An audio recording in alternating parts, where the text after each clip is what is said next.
Yeah.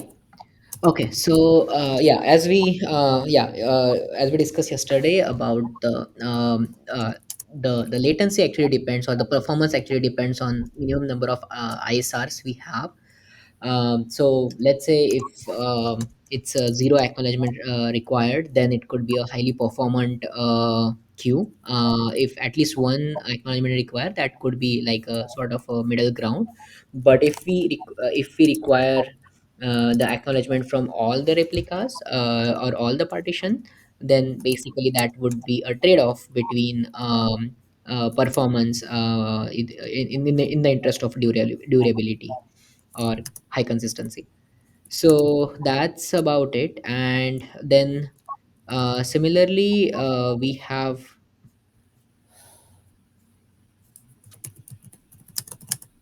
okay, so yeah, so that was about in sync replicas.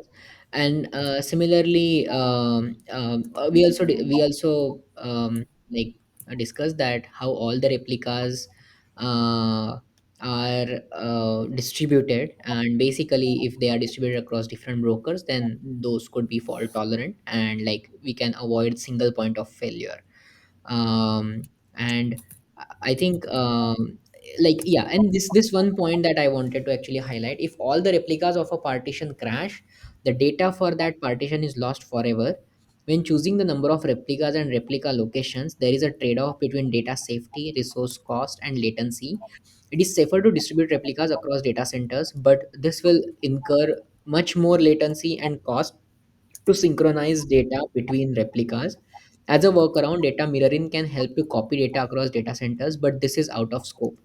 So this one point, like if at all, like from interview perspective, or if at all from system design, like problem design perspective, like there is like generally like the backups are created, and the backups are actually stored in the cold storages, like and even before the backups, like the replicas are there are additional replicas placed in the different data centers, which could be geologically distributed across the globe. And like that's basically there is two types of replication: indice replication, cross replication. So we can generally say that basically the replicas are cross rec replicated in interest of like fault tolerance at any cost, and also keep the data durable. And if at all, like then there could be like some TTL about, like, even if the data is getting cleaned up from the partitions or from the brokers, they could still they could still be saved into cold storage, or basically generally the brokers we are using is considered as a hot storage versus the cold storage, which is like hard disks. And it is very slower to retrieve the data, and it's only in the event of catastrophic crash or data center crash that we need the data to be imported. So and that's quite slow. But yeah, that could be not much needed at times. So these are the only two to three things that I wanted to highlight. We can now go forward. I think, did we cover this part, like the partition part? Sorry, my bad. Did we cover these points? Can anyone actually? I might not be able to. I was not able to look at the screen yesterday, so uh, Not sure. I wasn't there, but maybe you could go over it with us, the new people. okay, sounds good. Yeah, let's quickly read through this, and then we can start with the partition topic. Okay, yeah. Uh, so as a background, we were just talking about the partition distribution plan, how they are located in different brokers. So in sync with that, I'm starting from here. Now let's get back to discussing the scalability of brokers. The simplest solution would be to redistribute the replicas when broker nodes are added or removed. However, there is a better approach. The broker controller can temporarily allow more replicas in the system than the number of replicas in the config file. Uh, when the newly added broker catches up, we can remove the ones that are no longer needed. Let's use an example, this 4.29, to understand the approach. Yeah, so this is basically a typical redundancy that is being added generally, and apart from the replication factor, there is one extra, like couple of extra copies could be kept in case if we, if you want to go through the broker election process, the master election process or stuff, then in that event, basically, one additional replica is kept in the loop or in our cluster. So what it says is, there is broker 1 to 3, and then there is broker 4 is being added. Partition 2 should be distributed in broker 2, 3, 4. So 2, 3, 4, that's where the partition 2 is distributed. But the master for partition 2 is located in broker 2. So if we see here, we are just trying to add a follower from with broker 4, since there is already a master located in broker 2. So after the replica in broker 4 catches up, remove the redundant replica in broker 1. So there is also a replica in broker 1 for topic 2, topic A partition 2, and at this moment there could be four, basically three replicas and one leader. Once the new one is added, the whole data is copied. The earlier one could be removed, and then basically every time a new one is added and previous one is, like, the older one is removed, there is this partition balancing or redistribution happens. So basically this is nothing but the part of the redistribution plan that we were reading so far. uh, Why we are trying to remove it? What was the need? Consider that, like, there could be unbalanced, there could be some sort of unbalance that is detected through the heartbeat. um, or consider that there could be regular heartbeat, or let's say, broker 1 partition 2 stops responding for a while. There could be a number of scenarios, right, like where we But, need to maintain the cluster health and hmm. need to maintain the replication factor. Okay. It could still be available, but we don't actually go for deregistering it up until the new one is added. Like, that was the basically the takeaway from here. Does it help answer your question? Yeah. Okay. Any other question, anyone so far? Like, feel free to, like, go about it, as we are still covering over the previous things, but okay. So it says the initial setup: three brokers, two partitions, three replicas for each partition. So three brokers, as in broker 1 to 3, two partitions, like topic A partition 1, topic A partition 2, and three replicas for each. And so basically, like, if we see here, topic A partition 1 in broker 1 is a master, and it has two more replica. Topic A partition 1 in broker 2, topic A partition 1 in broker 3. Topic A partition 2 has a master in broker 2 and two other replicas in broker 1 and broker 3. So new broker 4 is added. Assume the broker controller changes the replica distribution of partition 2 to broker 2, 3, 4. So the new replica in broker 4 starts to copy data from leader broker 2. So basically this new broker, this will try to, like, connect with the master copy or master of topic A partition 2, and then it will try to copy all the data from there. Oh, my bad. Like, I think it should be other way around. My bad. It should be the master which should copy the data to the replica. Basically, it's a role of a master to bring the replica up to its state, like current state. Um, Now the number of replicas for partition 2 is temporarily more than 3. After the replica in broker 4 catches up, the redundant partition in broker 1 is gracefully removed. By following this process, data loss while adding brokers can be avoided. A similar process can be applied to remove brokers safely. There could be a possible, Bhavna, just to answer your question, there could be a possibility that we have new topics or new partitions coming up. So we might need more partitions or more brokers, and then take up to take up new partitions or existing partitions. There could be a couple of scenarios in which we might need to add new broker, even though existing broker could be held. Yeah. Yeah, more data load or something like that. Yeah, In that case, yes, yeah. any kind of balancing basically. Like, Got it.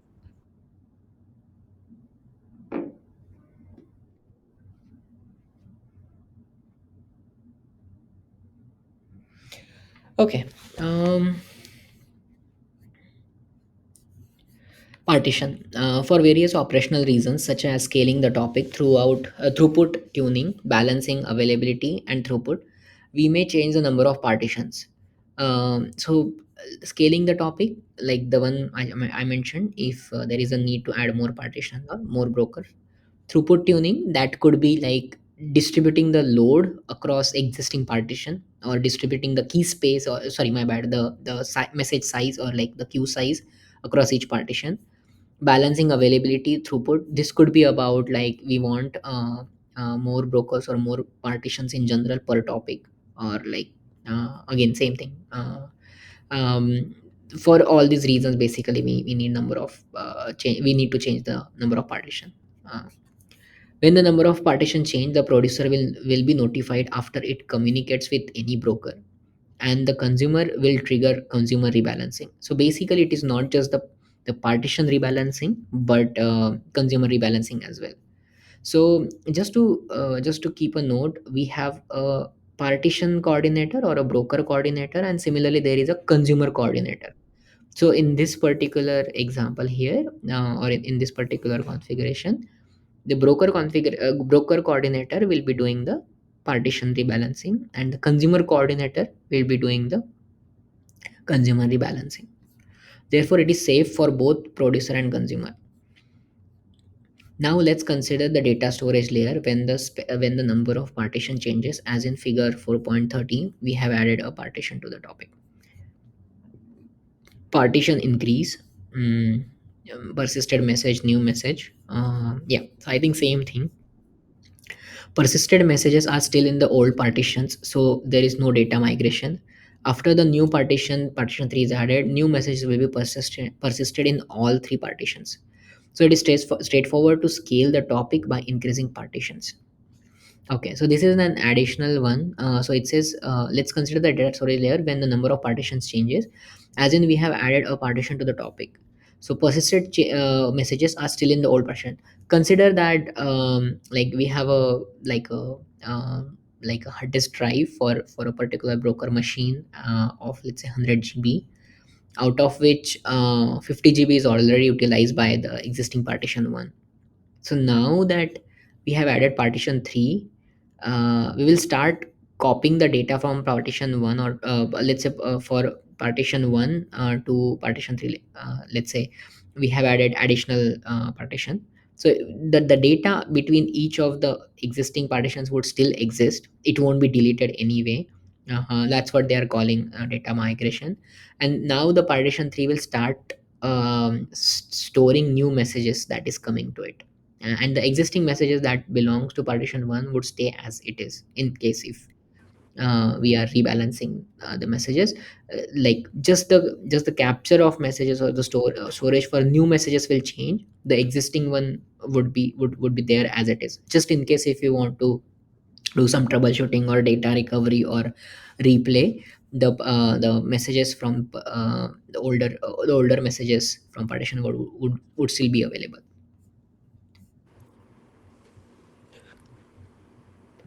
Now another decreasing the number of decreasing partitions is more complicated. Partition 3 is decommissioned, so new messages are only received by remaining partitions. So partition 3 is decommissioned, so new messages are only received by remaining partitions. So I think that is straightforward. The moment we decommission, we a particular partition stop receiving the messages. um, Decommissioned partition cannot be removed immediately because the data might be currently consumed by consumers for a certain amount of time. Only after the configured retention period passes, data can be truncated and storage space is freed up. Reducing partitions is not a shortcut to reclaim data space. Yeah. So I think this is straightforward until the consumer like they have some sort of a retention period as a freeze period to keep the data. During this transitional period, while partition 3 is decommissioned, producers only send messages to the remaining two partitions, but consumers can still consume from all three partitions. This is an important thing. After the retention period of decommissioned partition expires, a consumer group need rebalancing. Yeah. So yeah, I think that's what we had earlier discussed. That both. How it will get notification that it has to rebalance the consumer group?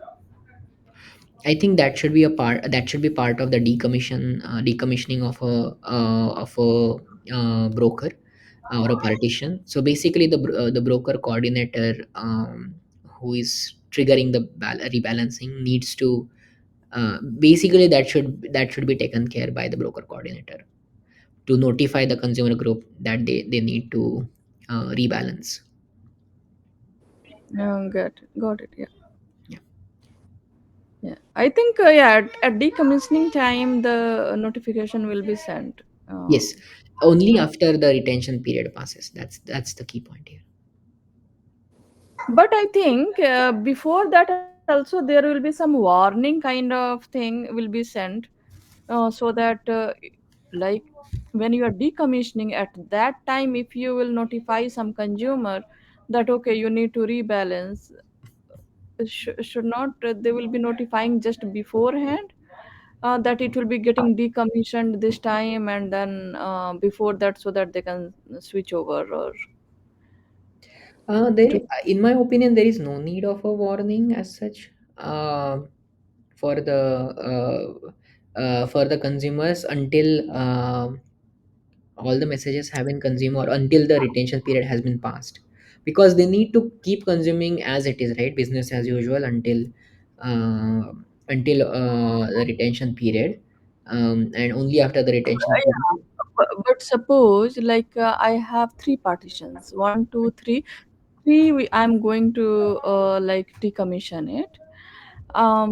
So now I have consumed partition three, and I am at the end offset.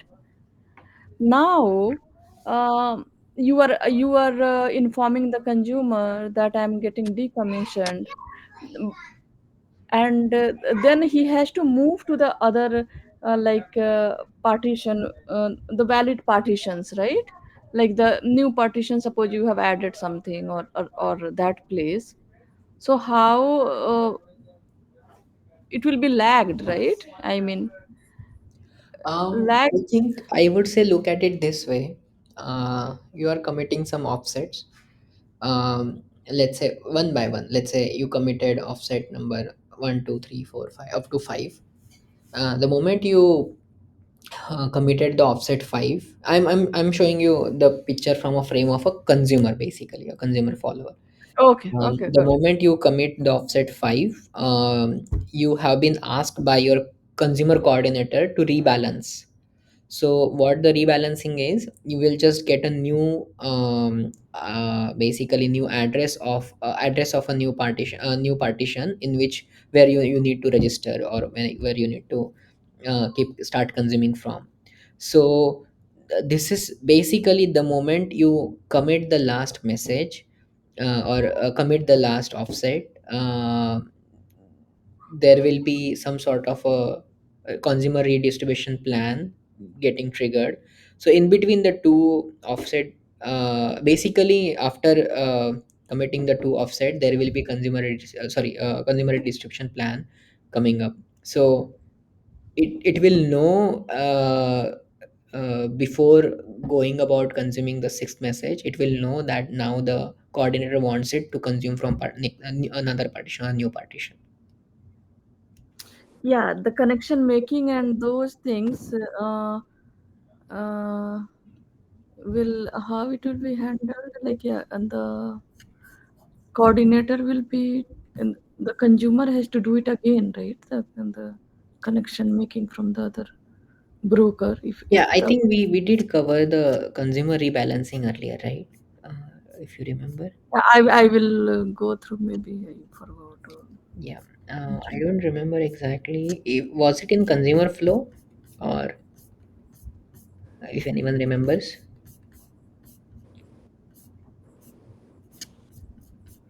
I think before replication, somewhere here. I think we don't have pages for that in the book. These ones 106, 107, 108. Okay. Okay, okay, that's Um, what I have missed. um, Okay, I'll go through that. yeah, yeah. If you don't have, I think someone shared the pages on the group, right? I think the. Yes, yes, pages are there with me, but I didn't go Okay, cool. through. Yeah. So in that pages, I think it talked about the consumer side rebalancing. Yeah, I think this one, this is it here. Initially only consumer A is in the group. It consumes all partitions and keep. Basically this diagram, there is a heartbeat going on in between coordinator and consumer A, right? And after every single heartbeat, it could basically return a reply back with some message. So with each heartbeat, like there could be a heartbeat in which, in response to that, coordinator will send a signal to rebalance, and then the whole rebalancing process follows. So basically here they are talking about the rebalancing.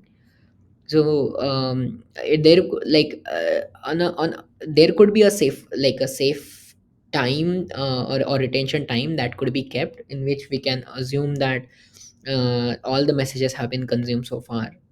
If not, there could be some sort of a like a balancing mechanism that needs, or basically the retention time needs to be sufficiently higher, in which we can safely say or confidently say that all the messages in that particular partition, decommission partition, should be consumed. So I think the retention time should be based on some sort of a rate of consumption that we are expecting generally. Yeah.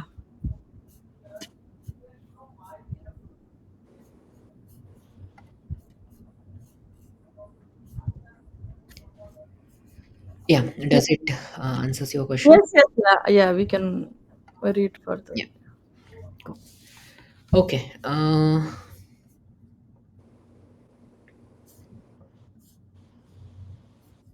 Okay, so during this transitional period, while partition 3 is decommissioned, producer only send message to the remaining two partitions, but consumer can still consume from all three partitions. After the retention period of the decommission partition expires, consumer group need rebalancing. Now the data delivery semantics. Now that we understand the different components of distributed message queue, let's discuss different delivery semantics. At most once, at least once, exactly once. At most once, as the name suggests, at most once means message will be delivered not more than once. Messages may be lost but not redelivered. So basically it says that messages will be delivered not more than once. Messages may be lost but are not redelivered. This is how at most once delivery works at a high level. Let's go about the explanation further. The producer sends a message asynchronously to a topic without waiting for an acknowledgement. If a message delivery fails, there is no retry. So there could be some retry mechanism at this moment. Assume that there are some retry mechanisms at a producer side. Um, Consumer fetches the message and commits the offset before the data is processed. If the consumer crashes just after offset commit, the message will not be reconsumed. So what we have here is the message will be produced, and the producer won't wait for the acknowledgement from the queue that the message is, and then it will just go about producing next messages. And in terms of consumer, even if the consumer has committed the offset, it can still fail. So as we have said earlier, there is no retry at all. So uh, there is a possibility of message getting lost. That was, as they're saying, it is suitable for the use case like monitoring matrix, where a small amount of data loss is acceptable. Yeah, this is where, like, basically when we need a very high scale pipeline, and that high scale pipeline could be for a granular use cases. Let's say we are collecting metrics for uh, let's say some sort of a system availability, or let's say some sort of like number of requests received, and let's say the granularity is very small, like uh, let's say 1 microsecond, or let's say 1 millisecond. Then even if we drop few hundreds of such requests, it won't even affect our throughput calculation greatly, right? Because our granularity is super low. And let's say whenever the data will be aggregated with a higher granularity, the effect is will even be minimized, like averaged out. So even if we drop a few of them, that should be fine. So these kind of use cases, it's fine to use this one. Let's say the Facebook like example we were talking about earlier. It's okay to lose 1 or 2 likes in case if it's not immediately being consumed. There could be deduplication, other mechanism that can take place for us to then bring the data back to the sync up. So there could be such use cases where we are trying to get a aggregated count, and then it's okay to lose some data. So but we need a high scale system, or we need basically a low latency performance. So that's where the at most one's used. I think anywhere the streaming kind of system is there, this would be like video processing. Uh, I think this will be the example. Monitoring metrics, video. In my opinion, the like in the video processing, there is often a retry, or a stream in all sorts of stream processing. There are stream replays that happen. Even if a few messages are depends on the tolerance. Like there could be, let's say, a few frames missing could be okay, like sort of a frame missing frame tolerance. But uh, if it's a strict basically resolution kind of thing, then there could be a retry that could happen. Just that here the retry is absent. That's the only difference. Mhm. But in video processing, they do retry, like retry. Yeah, on the yeah during the buffering times and stuff, like if there are more frames missing and like that, it could wait up until all the frames are received, and the client, basically the consumer side client, waits up, could wait up longer if we need a high resolution video, or like let's say chat app. Mhm. Yeah. No, I think in chat we cannot miss the messages, right? I mean to say like a video chat. I mean like let's say like Zoom kind of app, or Google Meet, or Jitsi kind of app. Yeah. Because there is sort of a reordering that happens on the client side to to synthesize the video and then render it. So during the reordering, if there are few frames missing, it actually asks them to be reset. Mhm. So just because of that retry part, that won't qualify here. But yeah, but Okay. as you mentioned, like it's without acknowledgement, then yeah, that's correct.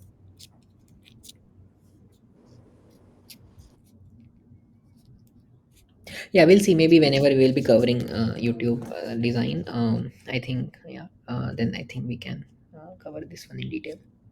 How they uh, okay. Any doubts? Does that answers your question, right? But, Yeah, yeah, it does. yeah.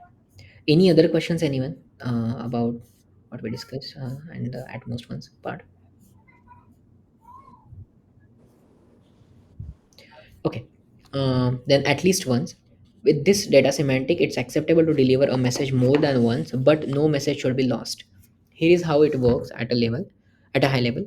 The producer sends a message synchronously or asynchronously with a response callback, setting acknowledgement equals to one or acknowledgement equals to all to make sure messages are delivered to the broker.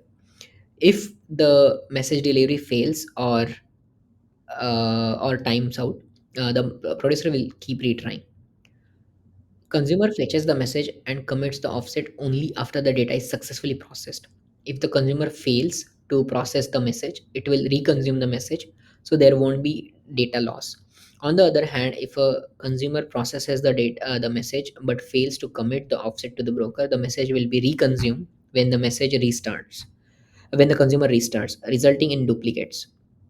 A message might be delivered more than once to the broker and consumers. Use case: with at least once, messages won't be lost, but the same message might be delivered multiple times. While not ideal for a user perspective, at least once delivery semantics are usually good enough for use cases where data duplication is not a big issue, or deduplication is possible on the consumer side. For example, with a unique key in each message, a message can be rejected when writing duplicate data to the database. So consider the example of a e-commerce that we were talking earlier. Let's say if it's an order processing service system. In the order processing, there could be a unique ID that could be given to each order. And then if we, let's say, if we initial operation for the consumer is, let's say, accept the order from the queue, and then basically commit that or store that in a database for further processing. If that's the particular, that's a flow we are using this queue for, then this semantic could perfectly work out in that. Whereas where the deduplication part will be handled by the database, or there could be some sort of a cleanup or reaggregation or any kind of basically retrospective processing that could be done to deduplicate the orders stored on the database. Let's say if it's a NoSQL database, then any kind of repair or any kind of deduplication mechanism can work can on to deduplicate the data that have been saved twice. Here, idempotency we do, right? No? For Uh, did if it's already an idempotent database or service, then it's automatically taken care.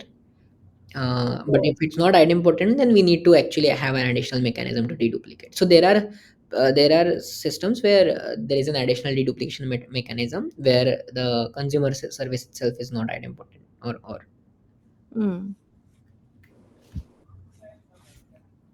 basically that could be solely based on the unique ID or unique message ID that we have, or message sequence number, and there could be some sort of unique combination that could be used to deduplicate the messages or the stored data.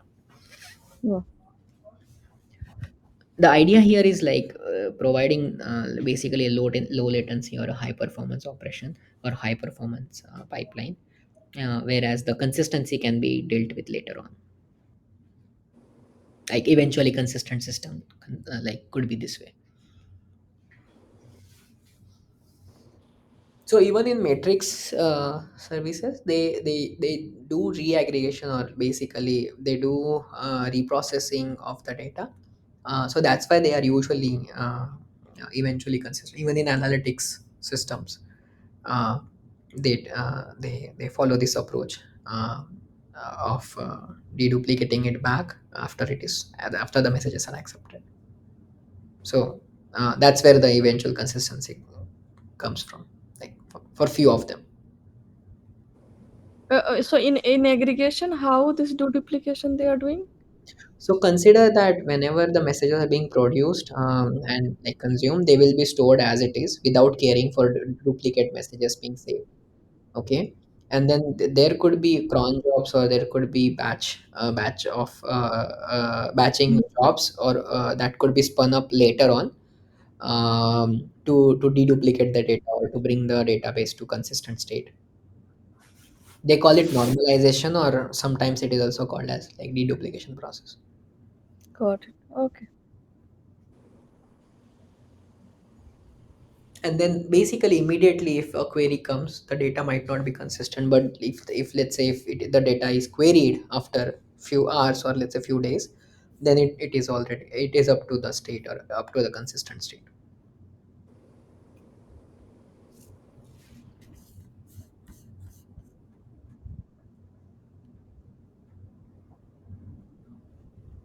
I think in this book only, I think they have mentioned about it, like Let me try check.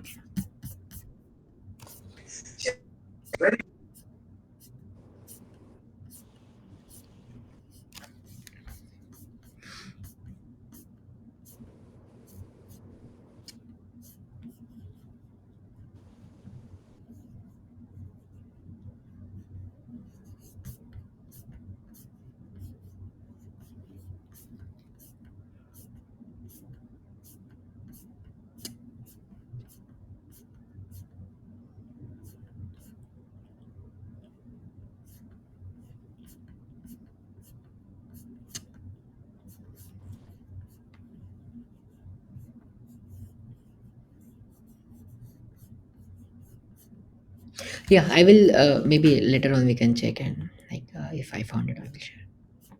Yeah, yeah, yeah. We can proceed further.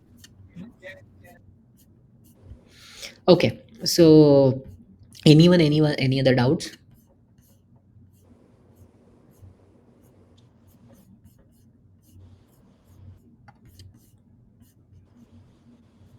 Okay.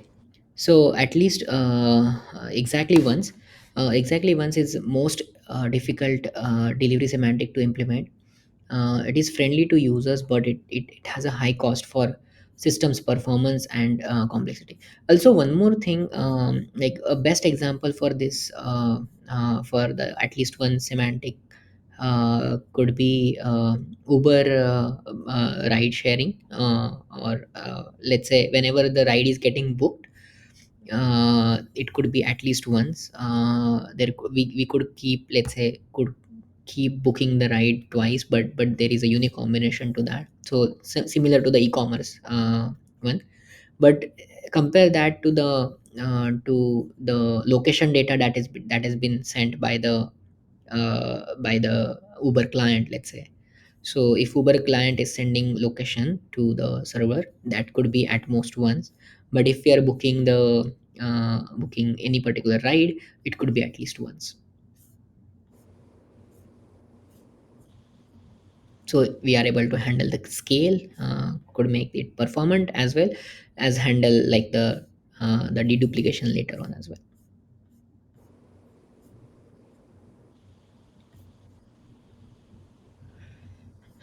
Okay, exactly once is the most difficult delivery semantic to implement. It is friendly to users, but it has a high cost of systems performance and complexity. Use case: financial related use case, payment, trading, accounting, etc. Exactly once is especially important when duplication is not acceptable and downstream service or third party doesn't support idempotency. Yeah, as we mentioned, like yeah, whenever it's critical uh, part, then I think we can go about it exactly once. And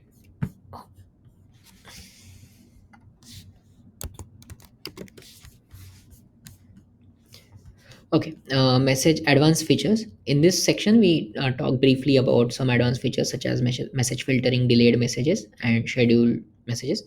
A top message filtering.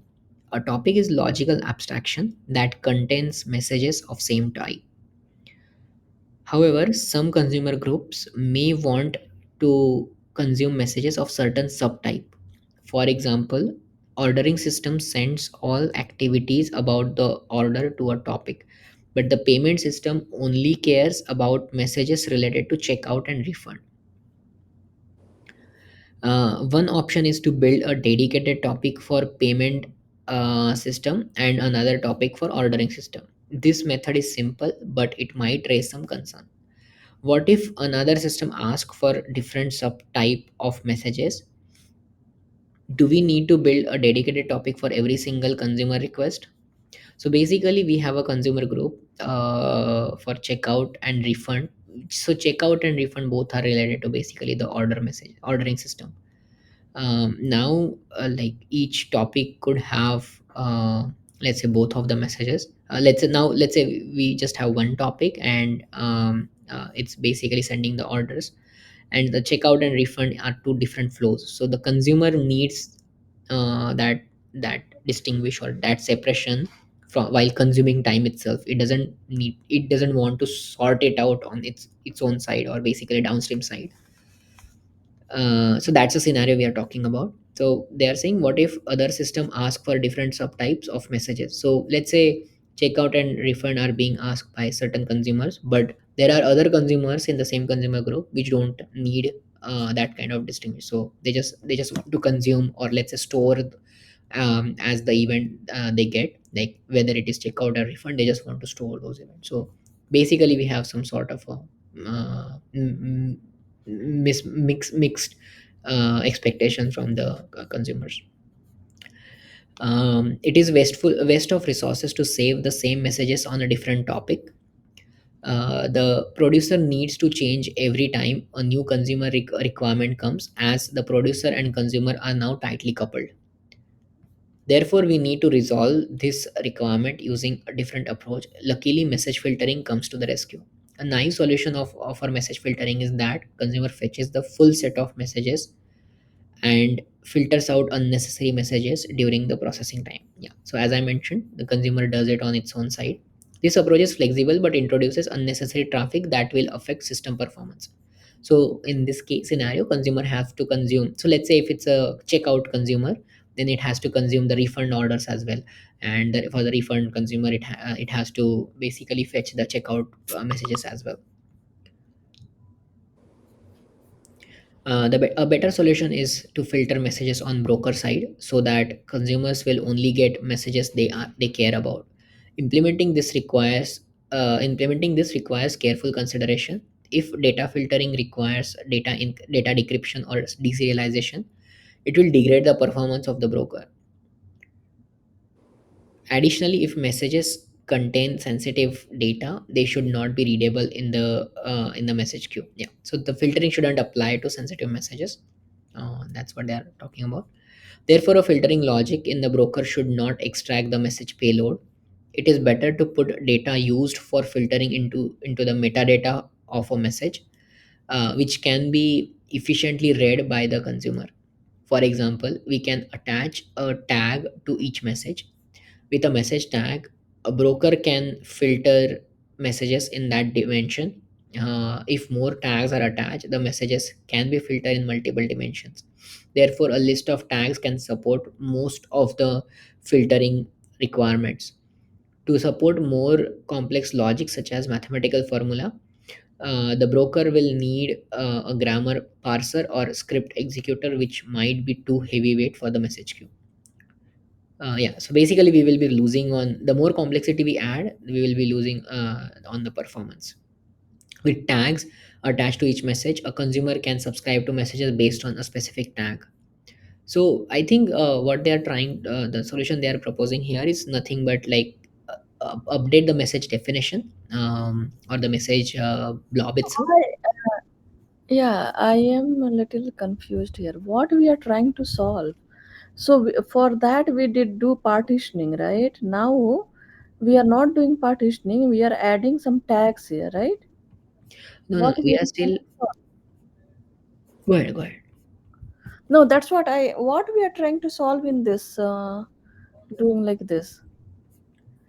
Okay, I was just. Like partitioning was there, and the message what matters the other people they were sending in the same partition the same kind of messages, and I mean consumer group consumers were there and they were getting the data. Yeah. So consider everything is same. There is no difference at all. Okay, everything so far, like the partition, like, so if like everything remains same. But let's say if this is the data schema for the message, or the message blob that I was talking about, let's just add a tag field here, an extra field, and then that extra field is basically being used for filtering. Does it make Mm. sense? Filtering of what messages, no? Yeah, yeah. Same partition has like all the same messages that used to be there earlier, except when a consumer will try to consume, it will ask for a message for that particular tag itself. So whatever the next sequence number available for a particular tag is, it will, that message will be that message is allowed to be consumed by the consumer. But this is queue, right? Yeah. So in the queue that it has to commit the offset till that point, right? And then it will skip the one message and then it will come to the other message, other tag. Oh, good point. Basically, in terms of how will they achieve the serial numbers of the messages? Yeah, I mean, some will be skipped because we have different kind of tags in the same partition, right? Yeah, yeah. So I believe in that case, the messages need to be also sorted in their own sub tag, basically. Yeah, if they are sorted and have kept like that, then there is no problem. Like we are anyway consuming offset by offset, and we will do that. Yeah. But I don't think this. I mean, then it's like before how the broker is putting the messages in the partition, and nothing specific to the message, and like, I don't know the consumer who is consuming the messages. That's a good point. Let me check. It's so I'm like at this moment I'm not aware about if the messages are ordered per tag or if there is any other mechanism. Mhm. Yeah.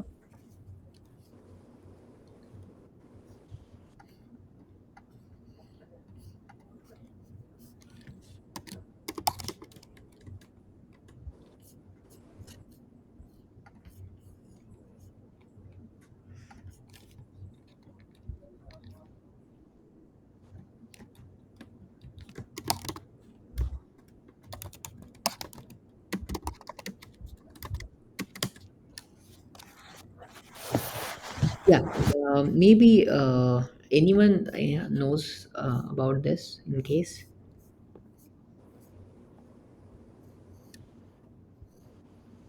Sorry, I've just joined. What is the question? So the question is, if like let's say in a particular partition, if we have a tag as well, so how would the ordering of messages will happen? Are the message sorted based on tag or they are sorted based on the message sequence number?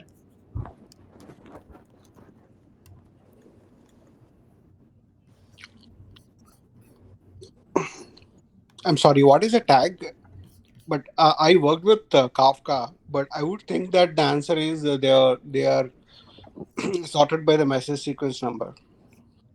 Correct. Yeah, that's also something like I also follow the same thing. Like even I was aware about that they are sorted with the sequence number, but it won't work out in case of tags, right? Like so here what they are talking about is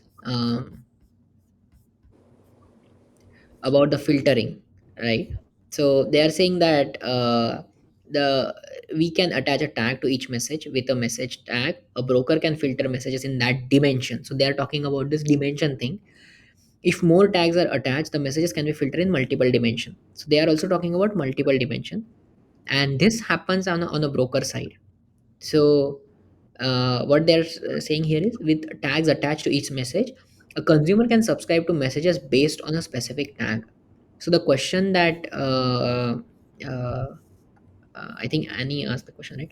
So the question asked was like, while the consumer is consuming messages based on a particular tag, what will be the ordering? It needs to commit the next offset, right? Like while committing that, like will it be like trying to consume it in the same order, or will the order differ? I mean, it should still be by the sequence number for those messages bearing the tag. Yeah, but how would that be basically how could that be implemented? Because we don't have a random access to the messages, right? Basically, if the data structure, underlying data structure, is a queue data structure, we don't have a random access to the messages, right? We only have a sequential access. Right. So how would it filter a particular next offset available for a particular tag and then give that to the consumer?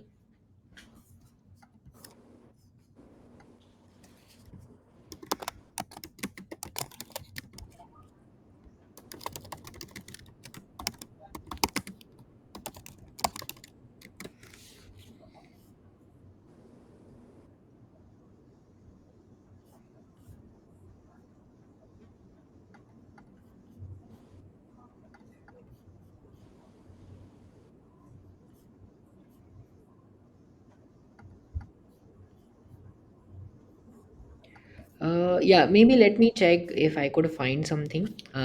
Yeah, I can update you back here, maybe, or I will post it in group.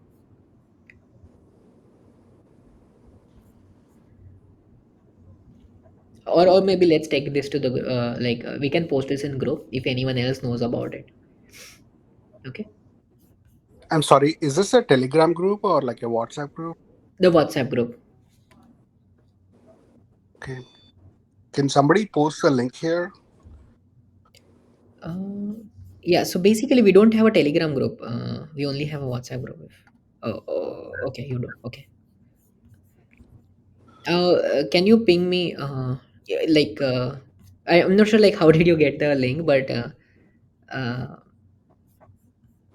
Yeah, somebody shared it. Sorry. okay, okay, my bad. Give me a second. I will maybe while I will share the link with you. So after some time.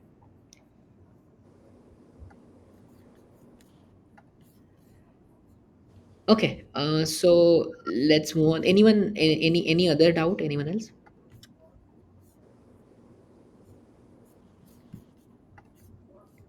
Okay. So let's wrap up the last topic we have: delayed messages and scheduled messages.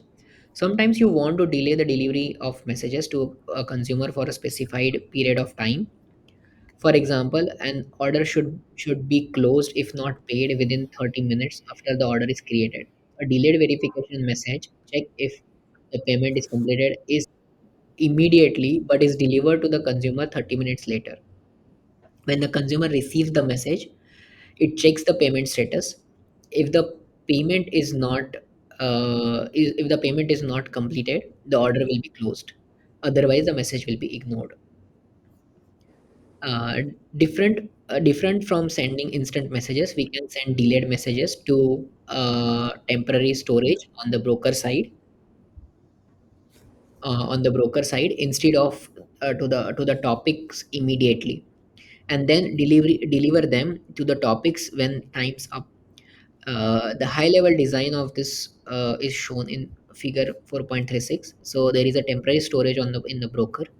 Delayed messages are basically put up there, and whenever the messages is available, then it will be enqueued for the consumers to consume. So this is also called as the expiry mechanism.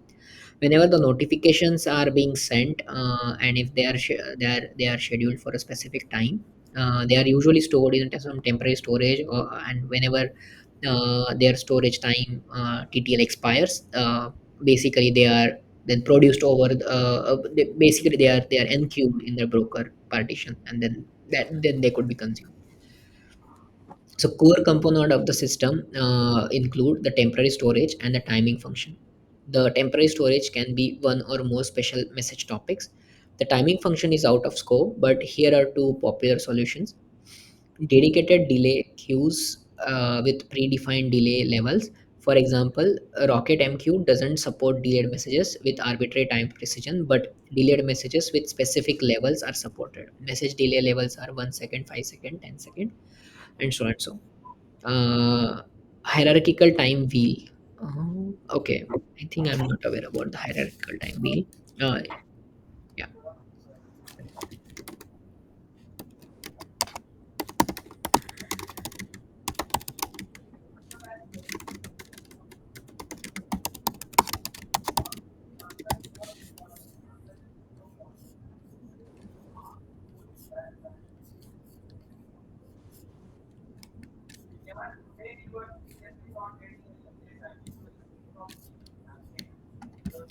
Okay, so here it is.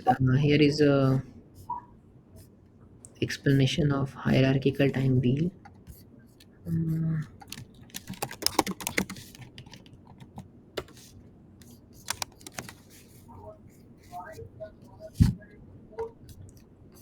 okay.